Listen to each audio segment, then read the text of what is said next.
Assalamualaikum warahmatullahi wabarakatuh.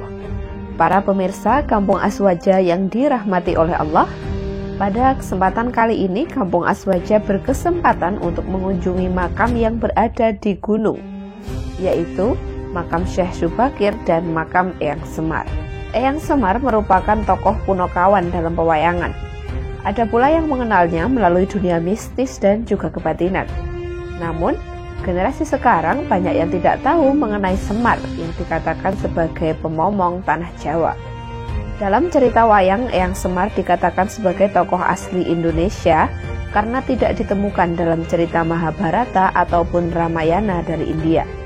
Lantas, apakah sama antara Eyang Semar dan juga Eyang Ismoyo yang makamnya ada di Gunung Tidar, dan bagaimanakah kisah pertemuannya dengan Syekh Subakir? Untuk tahu hal itu, simak terus video ini dan jangan skip.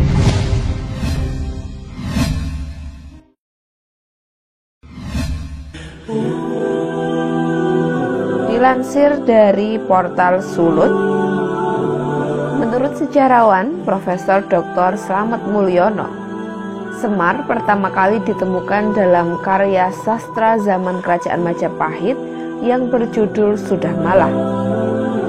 Selain dalam bentuk kakawin, kisah Sudah Malah juga dipahat sebagai relief dalam Candi Sukuh yang berangka tahun 1439. Asal-usul Semar juga memiliki beberapa versi, namun semua percaya Semar sebagai dewa turun dari langit dan menyatu dengan kehidupan manusia. Makam petilasan Eyang Ismoyo Jati di puncak Gunung Tidar berupa sebuah pusara yang di tengahnya berdiri tegak sebuah wujud keris luk 9 yang kira-kira panjangnya 2 meter. Bilah keris pusaka ini dari bahan tembaga berwarna kuning emas yang dihiasi 9 buah bintang. Cungkup makamnya juga unik, berbentuk kerucut, bertuliskan aksara Jawa. Untuk masuk ke cungkup Eyang Semar, kita harus sedikit membungkuk lantaran pintunya tergolong cukup rendah. Pada pintu tersebut terdapat gambar gunungan wayang dan Eyang Semar yang ada di sebelah kanan.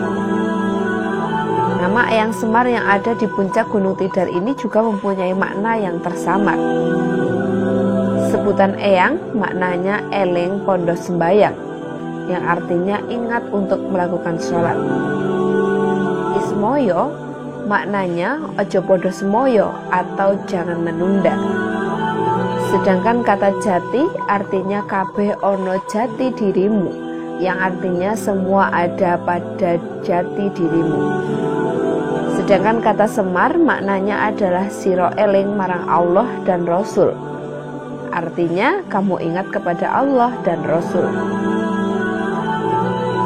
Di daerah Magelang, sejarah awal masuknya agama Islam ke tanah Jawa juga tidak terlepas dari kisah legenda yang ada di tengah masyarakat daerah ini, yaitu peran seorang ulama, Syekh Subakir, Syekh Jumadil Kubro, Syekh Maulana Maghribi, dan kerabatnya yang bertemu dengan Ki Semar atau Eyang Semar di puncak sebuah gunung.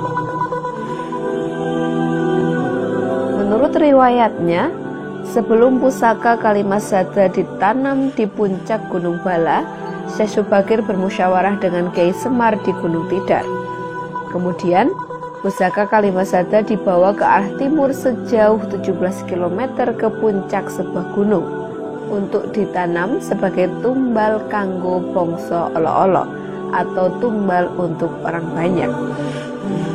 Itulah sebabnya tempat menanam tumbal ini sampai kini disebut Gunung Bala atau Gunung Bolo. Penamaan pusaka kalimat syahadat di puncak Gunung Bolo ini dinamai oleh Syekh Subakir dan kawan-kawannya, yang bermakna sebagai penancapan kalimat syahadat di jantung tanah Jawa sebagai tanda masuknya ajaran agama Islam bagi penghuni di tanah Jawa. Tidak jauh dari makam Eyang Semar terdapat Tugu Pasir Tanah Jawa. Tugu ini berada di tengah lapangan di puncak Gunung Tidar. Di bagian atas tugu terdapat tulisan aksara Jawa yaitu Sa atau So. Ini maknanya Sopo Saleh Seleh Artinya barang siapa yang bersalah akhirnya akan ketahuan. Juga bermakna sopo sholat selamat. Artinya siapa yang menegakkan sholat akan selamat. Selain versi tersebut, begitu banyak versi-versi yang menyebutkan tentang sosok yang Semar. Nah, itulah sekelumit penggalan cerita yang ada di Gunung Tidar Magelang. Tentunya masih banyak lagi misteri yang belum terungkap dan tersiar di khalayak umum. Terima kasih yang sudah menonton. Wallahu a'lam bishawab. Wassalamualaikum warahmatullahi wabarakatuh.